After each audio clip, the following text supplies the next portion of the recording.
gange nze Margaret Damulira nga tulina ekibiina bakiyita Bugagga Farmers Group.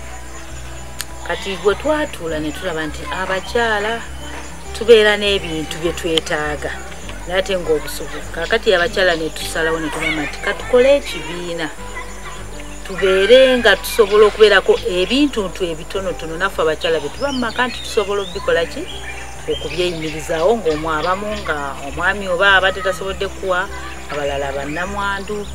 Kati nsobola ne tugamba nti oba olina akakokoko k'olunda okalunda. Kati bw'okalunda olinaga nti bwe nkalunda oba ne kabiika amagi gange ne ngatunda afunamu ssente. Naye ssente ate bwe zibeera awaka mba sisobola kuzitereka. Kati tusalawo ne tukola ekibiina ne tubeera nga tutuula mu mwezi tutuulamu emirundi 4 buli wiiki tutuula. Ne tugamba nti oli ssente zajja okusobola okutandikira ku 20,000. Oba olina 20,000 kwolwo ozisevinga ne wawerawo welfare bigwa bitalaze ne tubeera nga tusevingayo siringi 5. Kati ne tubeera nga tulina okuteekateekamu obuntu obunaaleeta amagoba. Bw'oba omaze emyezi 3 nga totuula oba nga toyina nsonga nnyo oyinza kusuubizibwa nga naye owaayoko 20,000 za fayini. Bw'oba otuuse leeti nga tewakubye essimu ga nti bannange nja kutuuka mu leeti nazo siringi 5 nazo ng'owaayo. Kati ezo ze tugenda twongerayongeramu ze zitukolera amagoba. Kakati ne tugamba nti tulina n'okufuna emirimu egyawamu. Naye kati ng'abakyala emirimu egyawamu ningi abakyala gye baba bejjumbira kulima naye okulima okwawamu nga tetusobola kubanga abasinga tuli mu plotizi. Kati bwe tufuna ensigo ne mugenda nga muzigabanyagabanya ng'omu n'asimba kyasimbyeyo amakungula bwe gatuuka Katonda aba akuyambye oba ofunye ensawo n'ogamba n'ensigo gye mwampa nafunayo ensawo nti mu kibiina ndeeseeyo endebe mugitunde era ssente tuzongeremu tufune amagoba. Abalala n'okulima enva ezo nga sukuma wiiki nakati bw'otyo bw'otulima ng'otunda ng'era ofuna ssente z'okuseevinga olyoka obeere nga tubeera awo. Ate kati kye twalaba ekibiina abakyala bwe twegatta wamu tumanyiganye. Abamu oli ajja n'abeera n'ekizibu kye mu kifo kyeyabadde apaapaala ogenda wanawa ayinza okulaba mu kibiina ng'abakyala abakulu n'abagamba nfunye ekizibu kyabwe ekiti mu maka. Oli n'amunyumira amugamba kakkana tuula gwe yiiya kasita obeera ng'ofuna 10,000 ekinaaliisa abaana ne taata waabwe wayongererako bwatyo.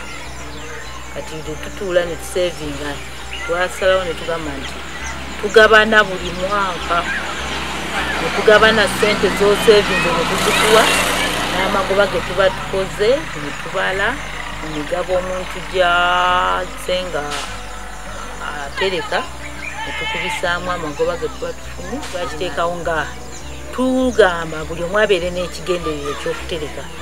Bwe oba kale tokyogedde mu banno naye mu mutima kibeeremu oyinza okugamba nti kati nze ekigendererwa kyange omwaka guno nsonze ssente senga nfuna emitwalo 2 nja kugula akabuzi tandikira ako.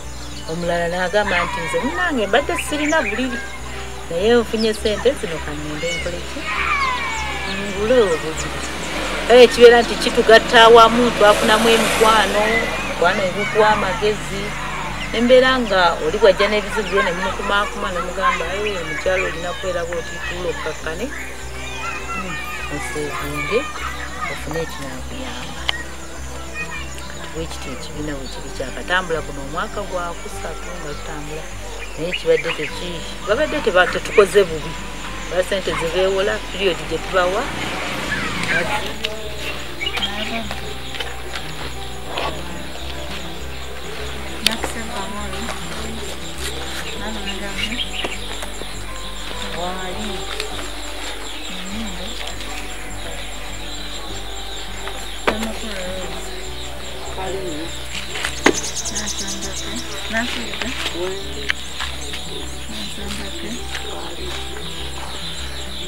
Kenya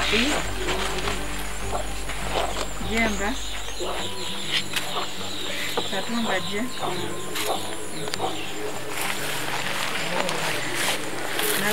Nabure Messi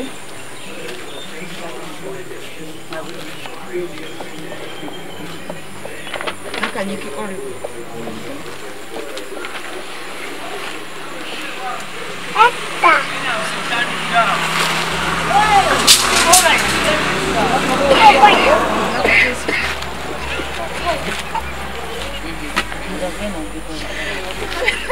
Namba 3. Namba 4. Namba 4 taliyo. Mukebere ku Namba 5.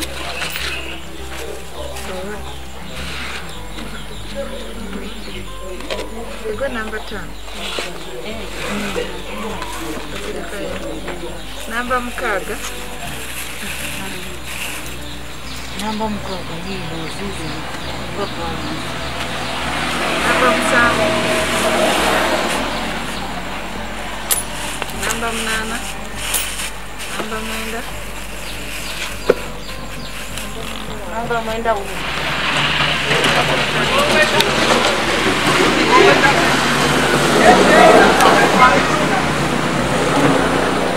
Namba 12. nawe ngalikayo 13 yone 14.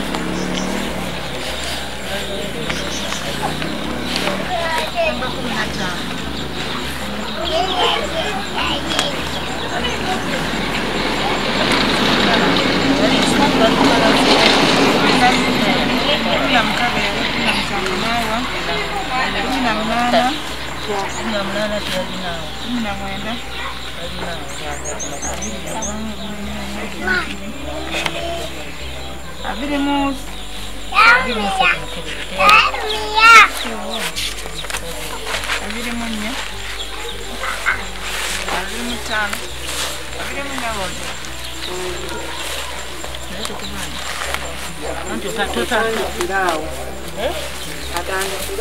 nedda yagamba nti biga bitalaze tuva mabega kwandikira mabega tobuuka kudda mukwataga ebiteeyo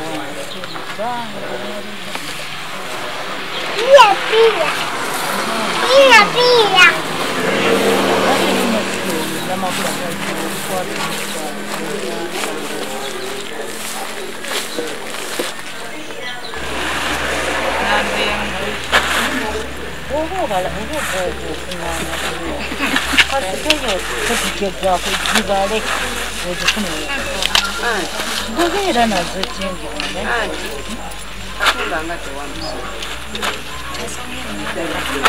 wasomye enamba